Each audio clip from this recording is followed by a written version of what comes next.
સૌથી વધુ અમારે જરૂરિયાત પડે અને હર હંમેશા માટે અમારે ગમે ત્યારે શાળાની અંદર અમારા એસએમસી ના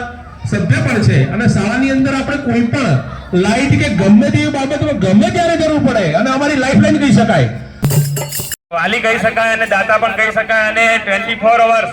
શાળાની અંદર કોઈ પણ વાયરિંગ નો પ્રોબ્લેમ હોય કે પ્લમ્બિંગ નો પ્રોબ્લેમ હોય તો એ ગમે ત્યારે ગમે એટલા વાગે આપણે ફોન કરીએ અને દરેક રાષ્ટ્રીય પ્રોગ્રામ ની અંદર હાજર હોય એવા શ્રી અબ્દુલભાઈ નું સ્વાગત કરવા માટે આપણી શાળાના શિક્ષક દર્શનભાઈ પ્રકાશભાઈને વિનંતી કરીશું કે અબ્દુલભાઈ નું સ્વાગત કરશે। જોરદાર તાળીઓ પાડીને એમનું સ્વાગત કરીએ મિત્રો અબ્દુલભાઈ નું।